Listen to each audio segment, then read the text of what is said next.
When it comes to deciding which fonts you want to use on your website, you want to reduce the amount of font families. There's no need to have many of them because you're having to load through each variation and font family.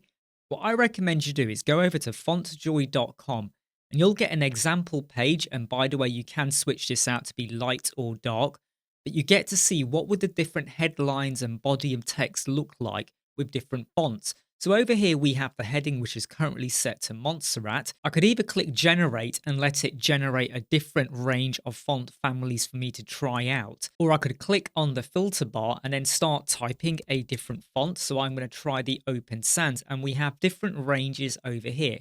I'm going to pick this one here, which is Open Sans 600. And that will now show me what does that heading look like if I was going to go and use the Merriweather Sans. Now, maybe I do decide to use Open Sans, so I could click that, and then I could click Generate. It maintains the Open Sans as the headline and then gives me some other font variations.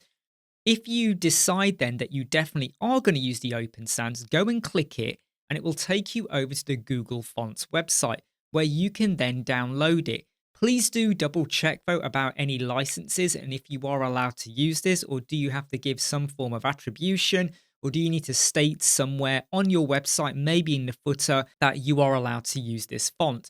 Now, if you don't want to use FontJoy, you can also just go straight to fonts.google.com.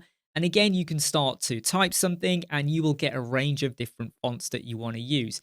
Now, as an example, I am going to use the Open Sans font and we'll just bring that back in again. And if I click on it, there will be a range of variations. Now, what I recommend you do is identify what you're going to use.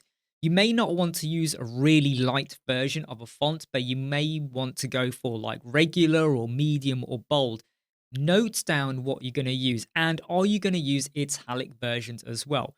The downside to downloading fonts from googlefonts.com is that it will give it to you in a TTF format. This can be quite big and bulky in size.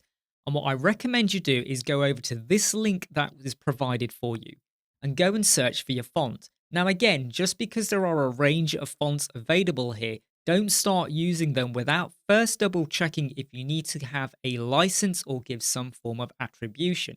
So I'm going to go and type in Open Sans and we are going to select that. And the idea is that if I decided I was going to use the regular font and the 500 and the 600, and we'll go for all of these and we'll go for the 300 as well.